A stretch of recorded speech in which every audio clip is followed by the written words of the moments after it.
Okay, I'm going to show you a second problem just because I want to show you how this whole thing plays out and how you can add this, because this is a little bit different.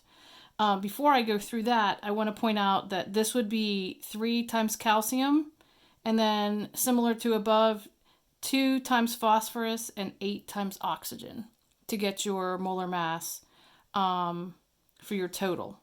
Okay.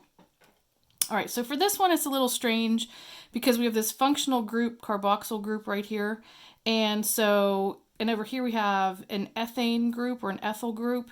And so what we have is our carbons and our hydrogens are separated from each other. So to make things easier, you can combine, because all you're really looking for here is percent composition.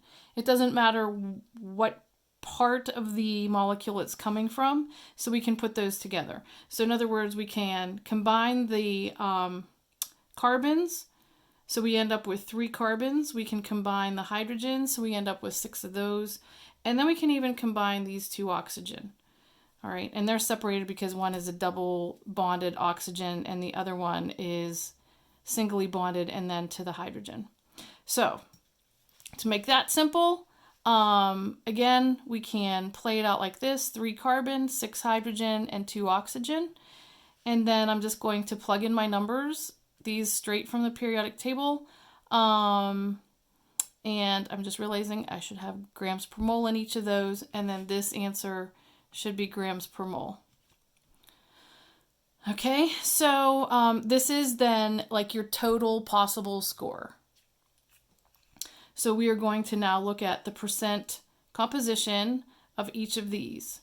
So first we would have the percent composition of carbon.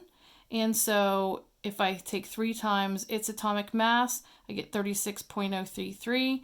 If I look at hydrogen, 6 times that, this is my answer.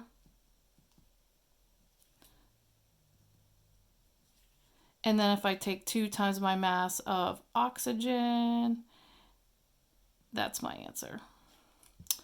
All right, now what I have to do is divide each of these by this total. So 74.079 grams per mole divided by 74.079 grams per mole and divided by 74.079 grams per mole. Again, that's just going to give me a number. And for each of those, that's the decimal. And I am going to multiply that by 100% to give me the final answer of 48.64. That's a 6. This one won't round it up. So that's the percent of carbon. This is 8.16. The 4 will not round it up. And that's the percent of hydrogen.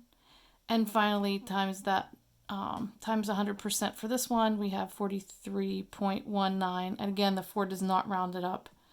And that is my oxygen. So that's how it goes. It's easy. It just takes a little time to work it all out. And that's your second example of a problem.